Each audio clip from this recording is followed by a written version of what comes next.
Welcome, folks. I am Jaby Koay, joined by SYNTELL Koay. Hey, what's cracking, baby? We are continuing on with Chernobyl, Episode 4, The Happiness of All Mankind. This feels like an extremely misleading title because the show thus far has been one long kamikaze flight. You ain't lying, though. You were not lying. But it's been an interesting adventure, to say the least. So if you guys are watching this on YouTube, you'll see a cut-down version of our reaction because we're only allowed to show you a limited amount of picture-in-picture. However, if you want to watch the whole thing with us, uncut, uninterrupted, head over to our Patreon page, patreon.com/JabyKoay. We can watch the whole series with us, but you will need your own HBO Max subscription so you can open up the show in an adjacent window to our reaction, and it's like you're watching with two of your favorite pals from the internet. Now, if you're watching this on Patreon already, thanks so much for supporting us here. If you're watching this on YouTube, please hit that subscribe button, bell icon, all notifications, and vote this up to let YouTube know you're enjoying what you're watching. Here we go. Oh, it's a cow. Oh, it's a cow. Okay, for a second, I was like, what? It's time to go. Why? Because they told me, so now I'm telling you. It's not safe here. There's radiation in the air. What's wrong with you? She don't even know what radiation is. Don't cause trouble. Trouble? You're not the first soldier to stand here with a gun. Tsar's men, then Bolsheviks. After all that I have seen. So I should leave now because of something I cannot see at all. No. You have to do all that. Just gonna keep milking, isn't she? This is your last warning. He's gonna shoot the cow. Don't shoot the lady. Okay, because you gotta get rid of the animals anyway. Yeah. The happiness of all mankind. Golly. Damn, come on, man. That's an interesting scene because there are some people that are just going to stay regardless of how bad the situation is. I know, like, we have hurricanes really bad here in the States, and sometimes the hurricane will be right down the path, and it's like a Cat 5, and people that have been living there their entire lives who have survived other hurricanes and all these other tragedies, they're like, I've survived all this, I'll survive this. And it just doesn't work that way, you know, but they're just stuck in their ways. Yeah. 4 months after. What were you doing in the summer of '86? I was 10. Like, so playing with my Transformers and G.I. Joe. And maybe some Atari or Nintendo. Yeah. Like, I'm just thinking about, like, contextually, like, when this all happened, you know? Yeah, Nintendo. Nintendo pretty much just hit the scene. Completely oblivious. But at this time in '86, we weren't really big fans of the Russians either. You know, we were still dealing with the Red Scare, Rocky Balboa films. Rocky was fighting the Russian around then. War games, yeah.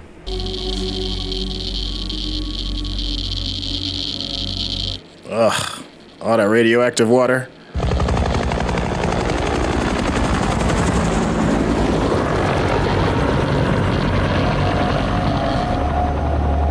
This whole thing is so nauseating. Yeah. Makes me want to smoke a cigarette when you get done watching it. Look, Asaf, I'll meet him there.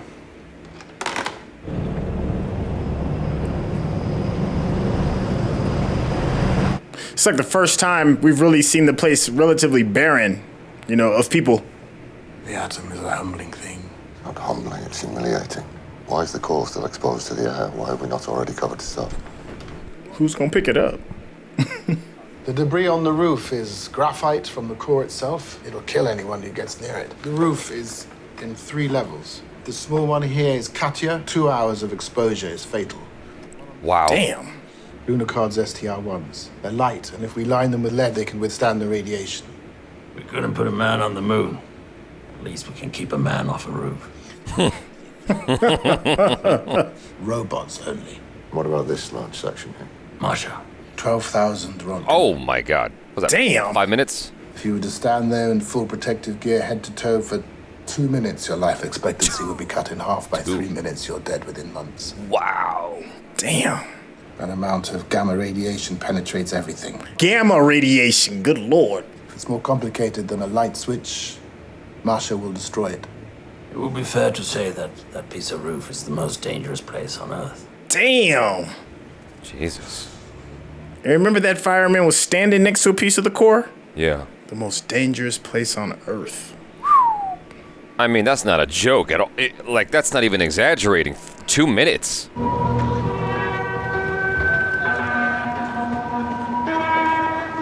You just bareback, naked head, no protection whatsoever. So that is the guy from Green Knight, right?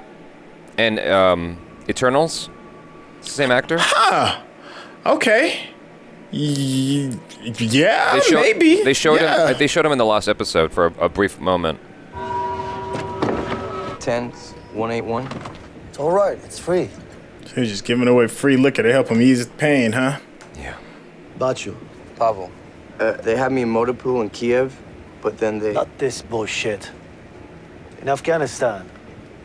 I wasn't in Afghanistan. You know, I didn't even know that Russians occupied Afghanistan until I played Metal Gear Solid 5. Animal control. But it's not hard. They're mostly pets. They run right up to you. Bang. Bury them in concrete, and then we drink. Let's go get you a gun. They only offered the guys that go in the swamp water 500. 400, actually. It was 400? Yeah, I think it was 400. But still, I mean, I don't know what that means to a Russian in 1986. Because, you know, like, what could you get with that? Could you buy a house? Like, I don't know what you can get with I that. know. I seriously doubt you can get a house with that.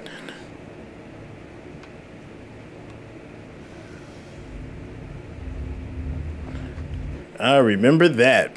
Back when we had to actually go to libraries and you had to use index cards in order to find books and information. Yeah. The Dewey Decimal System. Oh, is that what it was called? Yeah, that's how they organized books in libraries. Back in my dinosaur days. I need to see the following documents. They're listed as permission only. You can have that one. This is amazing to me that in the height of the worst thing to ever happen to Russia, potentially, she's still only granted access to a handful of things when she's trying to prevent this from ever happening again. Yeah. Look at all that food. I wonder if that's like Agent Orange to help kill everything. Was it deforestation stuff? Yeah, yeah.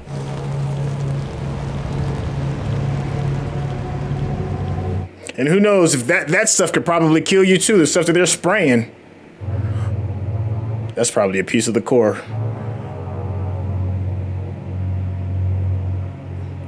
I think it's kind of fascinating that they thought about using moon rovers. Yep, and lo and behold, yeah, that's the core and the rovers. This is like a big lesson of Icarus, man. Yes. Very true. Put the sun back. Yeah, man. Bring up the cameras. It makes sense that you would use moon rovers, though, right? Because there's no atmosphere on the moon, so you just get bombarded with all kinds of radiation. Right. That's what we put on the moon. Not that one. I know, not that one. The Central Committee have informed me that they may have found something that could work up there. It's a German police robot, but West German, so as you can imagine, that wasn't an easy conversation to have. That's right, the wall was still up back then. Begin. That guy sounds so much like Alan Rickman to me. He does. Valer, what's that? Smile. I saw that too. Some progress. Well, he's not dead yet. Starting to catch up to him, yeah. He was the main one trying to pass the buck. Right. The missing pages apparently refer to a positive void coefficient. And whether you realize it or not, I'm your best chance to avoid a bullet. Well, I mean, he's dead anyway, though. Yeah. You probably welcome the bullet. It's quicker. I have no idea what would have gone here. Void coefficients have nothing to do with AZ5. There, now you can go. You're not even curious. What for? No, we'll get the bullet. Seeing him in that room makes me wonder, like, how much boredom can you take? Like, this is a time before iPads and whatnot. But he doesn't even have any books. He's just looking out the window. Like, just a window. Ugh.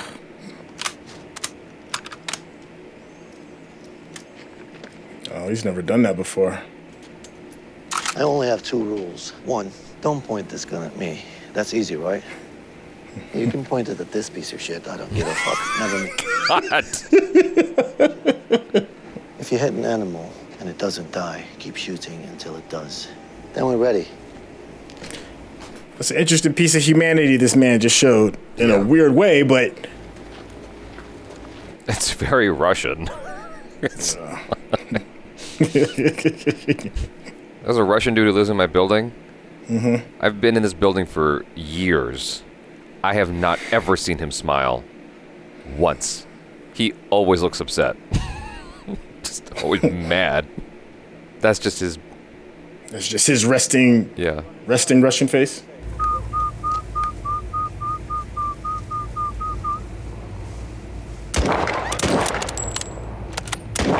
That's sad. It is. Man. This guy's got great shots. Hey, do your job. Door to door. I wouldn't even call myself a dog lover, and this is breaking my heart. Yeah, it is. It is, because, you know, they are the legitimate pieces of innocence out of all of this madness. Yeah. I wonder if that piece of metal's really doing anything. Probably not, but, you know, makes you feel better. But it must be the equivalent of wearing a mask during pandemic with your nose exposed.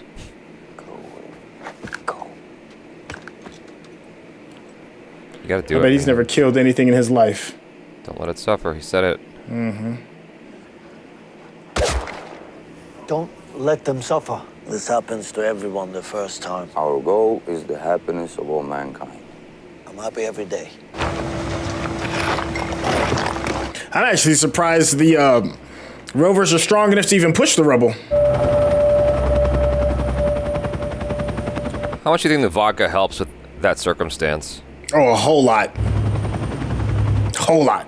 I mean, it dulls your inebriations, right? Wait, what was that phrase you used? It does what's your inebriations?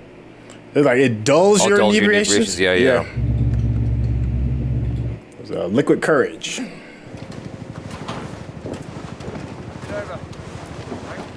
Oh, this is the equipment from Germany, right?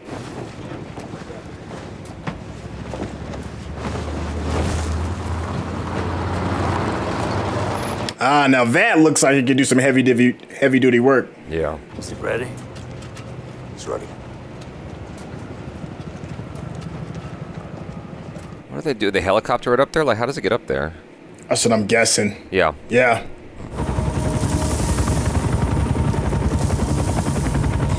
We haven't really commented on it too much, I don't think, but I like the overall look of the show. It definitely feels like it's from that era. Yeah. Like, whether this was shot on, you know, digital or film, like, the filters they applied in post really give it just a sense of being from that era. Yeah. And then add in that post-apocalyptic feel. Yeah. Forward 1 meter, reverse 1. Reverse 1. Oh, no. Radiation.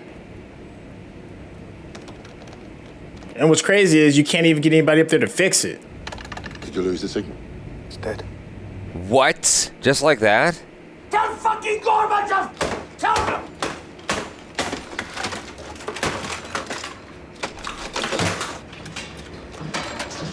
Damn, we got the phone in tow? Shit. The official position of the state is that a global nuclear catastrophe is not possible in the Soviet Union. They told the Germans that the highest detected level of radiation was 2,000 Roentgen. They gave them the propaganda number. That robot was never going to work. You need a new phone. They just can't get away from the bureaucracy and that whole saving face thing. Yeah, I mean, it's amazing how often that is the source of the issue. Whether it's global politics or a lover spat.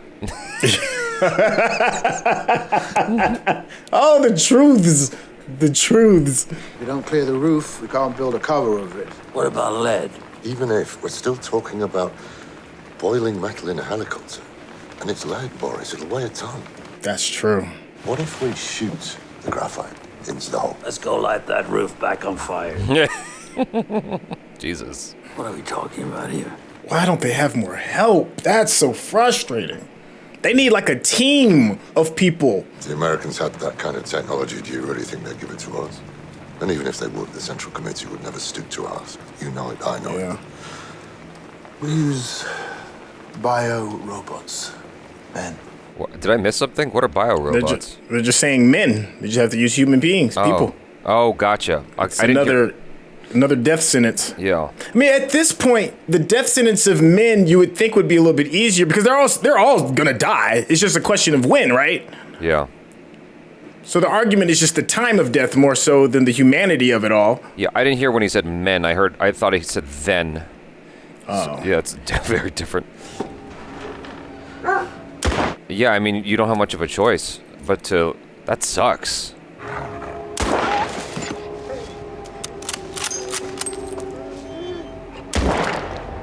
He's doing it now. Yeah. We're like numb. watching him transform, right? Yeah, he's numb now. A lot today. Even the look on his face has changed.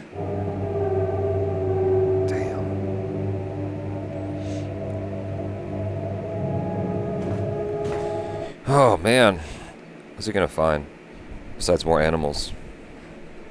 Puppies or something. Something even more cruel.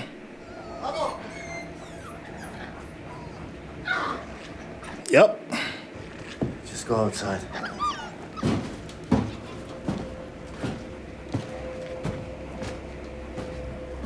It's interesting the shots they have of that dude who's in charge. It's like he obviously feels awful about the whole thing. Yeah. But he's got to like cover it up. It's like you got to do this job. God, that's such a terrible job. Oh, man. Because he made it sound earlier like, you know, this is who you are all along, is what you realize, as if you're this cold-blooded person, but if you never stop feeling awful about it, and you're just proceeding forward anyway... I think he does feel bad about it. I think it breaks him apart. Yeah. Like, that, he's still shooting, which is... that. You just learn to live in that space. Like, look at the look on their faces. Yeah.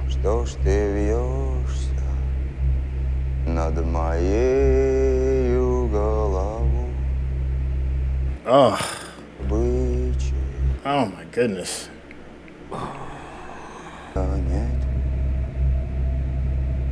Что ж ты вьешь, черный ворон, Oh, man.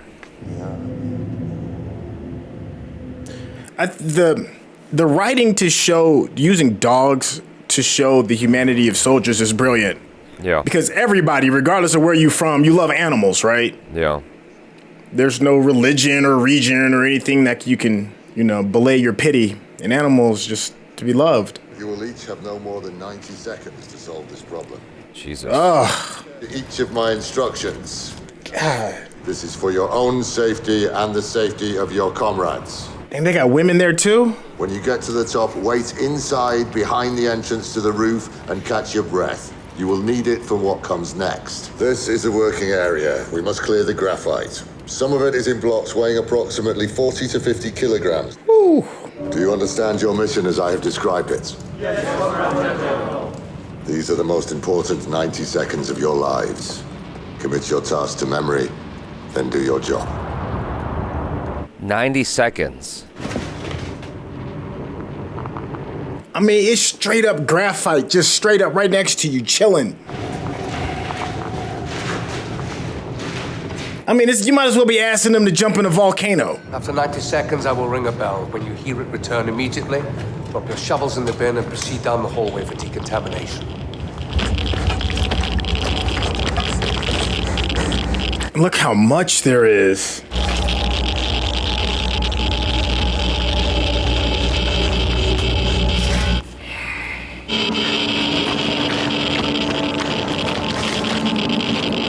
Ooh, this is a long 90 seconds.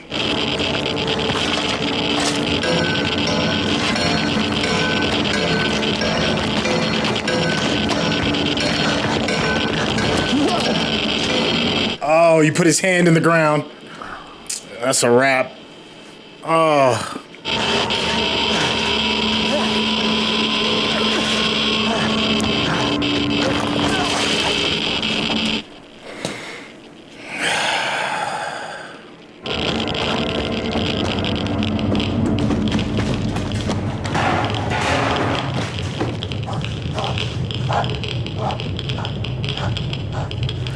Oh, fuck. Red Soldier, you're done. Time to go. You know what the sickest part of this whole thing is? It's like there's just no hope. Like there's, you know, when you get, like knock your foot into a table or something, you're like, oh, maybe it's not that bad. Or you know what I'm saying? Or you fall down. Maybe I didn't scrape myself as bad as I thought I did and just scared me. Or you roll your ankle. It's like this is a situation where you don't even get that. Mm-mm. It's like 100% hopeless.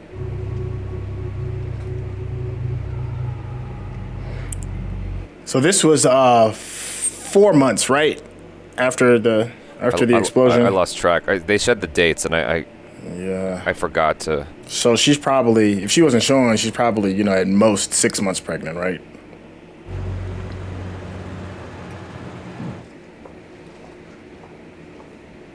I wonder how much time that gear buys you when you're up there on the roof. I mean, they might as well be naked.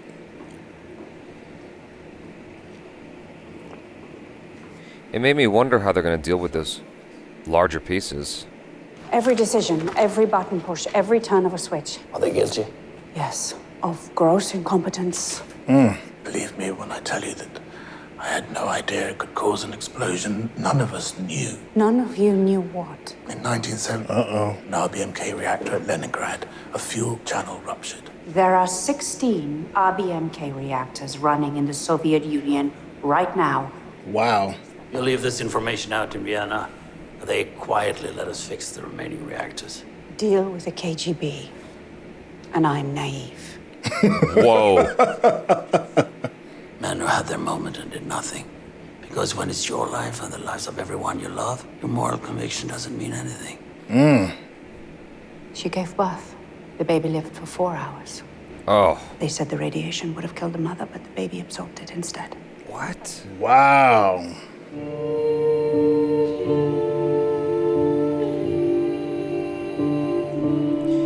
Just washed up, destroyed, his eyes sunken in. He looks completely different from when he showed up. He was like a boy. Now he's like a haggard man. Yeah.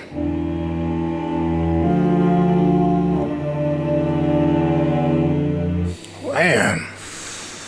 I said before the show wasn't pulling its punches. No. God, it's like, you're really, really not pulling any punches. Oh man, it's like there's no moment to breathe, right? Like we had one laugh. We had one moment where somebody smiled in the entire episode. They spared us the baby. I'm very thankful to the creators of Chernobyl for sparing us the baby. That happened off camera because I nearly cried when you saw the truck tipping back, the cargo.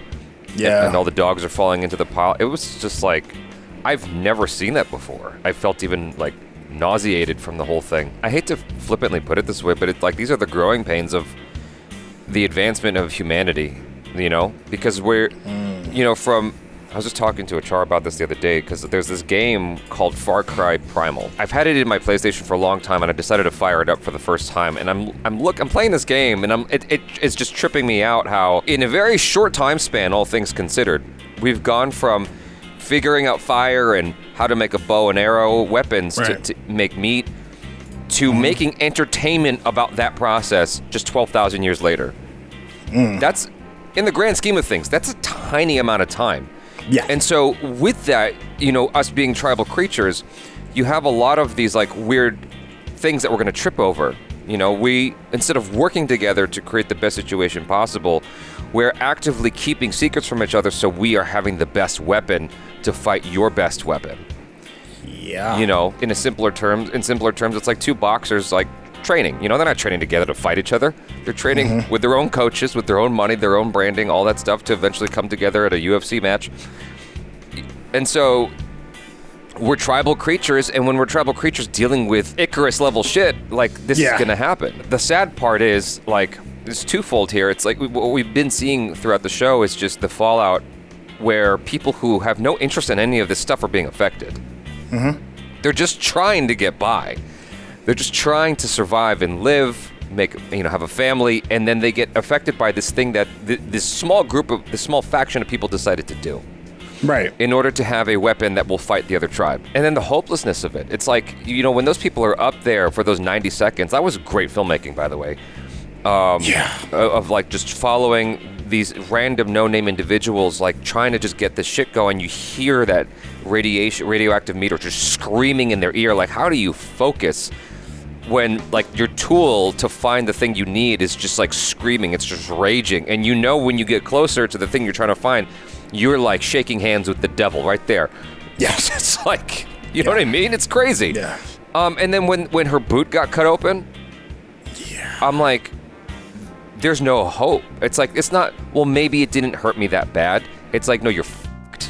That's what's so heartbreaking about this whole thing. It's just like, no, you're screwed. As much as like the baby didn't make, like you're screwed. Like you got exposed to the most lethal shit on Earth. And the futility of it, because even the people, like I was like, the guy that's standing outside the door that's ushering the groups of people in for their 90 seconds, he has no reprieve, right? He's just there until everybody gets their thing done. And it's not like that little bit of distance from the actual core laying on the roof is that terribly far from him. So his exposure is just insane. The people that are sitting in line waiting to get in there, they're the same thing. The exposure is just ridiculous. It's to the point where it's almost like the guy that was the head of the miners. He's like, well, you're not wearing a mask because it's futile, right? It's futile. Like, I guess you wearing that gear is just gonna maybe save you like maybe a couple of more days of comfort, maybe. Yeah. Like you're sitting there holding up like these gigantic, like they did something that I mentioned earlier, and I was saying that I'm surprised the Moon Rover can even push some of that stuff out because it's not really designed to be like a bulldozer. And then you get a chance to see like some of the workers struggle with a massive piece of the core. Yeah. It's that 40-pound one, and it's two people holding it, and it's just, I can't even imagine. It's just pouring on you, just nonstop.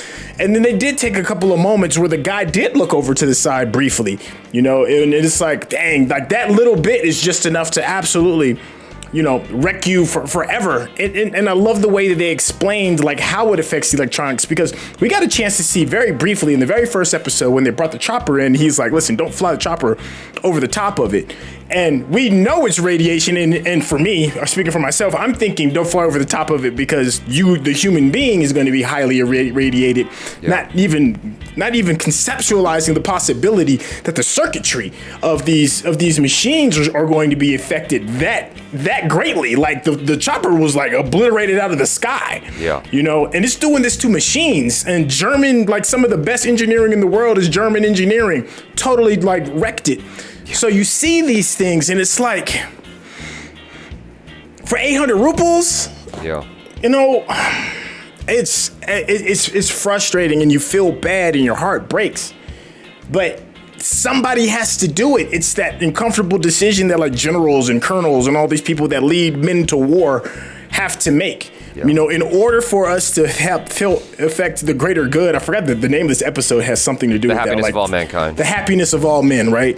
Yeah. Which is very interesting. It's a great name for this episode because you look at what the sacrifices are regarding the happiness of all men. Somebody has to do it. There are no other options. What drives me crazy that was revealed in this episode is that all of this was preventable, and what got in the way was bureaucracy. Yes. And that's a big lesson just in general here. When I'm watching this, it's like what scares me is how much of this kind of thing is going on now. How much is bureaucracy getting in our way now? And I feel like we really got hit with that during, pandemic and the coronavirus and all that stuff. It's just like, how much is bureaucracy getting in our way right now? When we should be like shaking hands and working together. Right. We are having a debate about whether or not to wear the mask.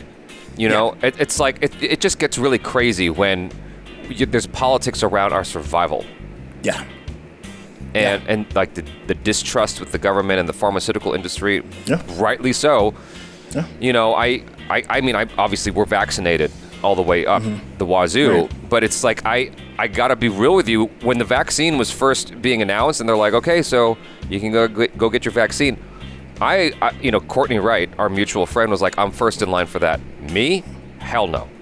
I'm not first in line for that. That shit scares me. Like, this happened so quick. Like, how did they, you get all this noise. I was scared. I wasn't sure if I was going to do it. I thought maybe I'll wait a year or two. Like, this is really scary. Like, we're all just going to inject ourselves with this. Right. But anyway, that's a whole other conversation. All I'm trying to point out with that is just the bureaucracy that gets in the way of progress and survival. Let me ask you a question. I thought the very first scene was really powerful, but I'm curious as to what your take is. And it's the scene with the old lady, and she tells the story of how her family's lived here for a really long time, and she's milking the cow. How did you feel about that as the opening sequence? I thought it was good. I thought it was strong because what it does is it grounds you. It reminds you of who's affected. Because, and that's what I was mentioning earlier, like, that's the majority, is these people who are just trying to survive. Right. Just trying to get by, just trying to live their life. They don't want war. They're not trying to have a space race with anybody. They're literally just trying to eat. They're just trying to put food on the table and feed their kids and keep it going. That's it. Yeah. Kind of like the animals, just, we're part of the animal kingdom. Most of us are just trying to get by. I appreciated where she was coming from in terms of, like, kind of rooting it in, like, I went through this, I've had young soldiers before you. And when she was talking about it, I could see it. I could see what she was talking about in those experiences. Right. It was very, very well done. They had a great actress for that monologue. They did a really good job of showing us all that, and just, like, the simplicity of what she was trying to do. She was just trying to milk the cow. Right. That's her food. And then he shot the cow. I'm like, oh man.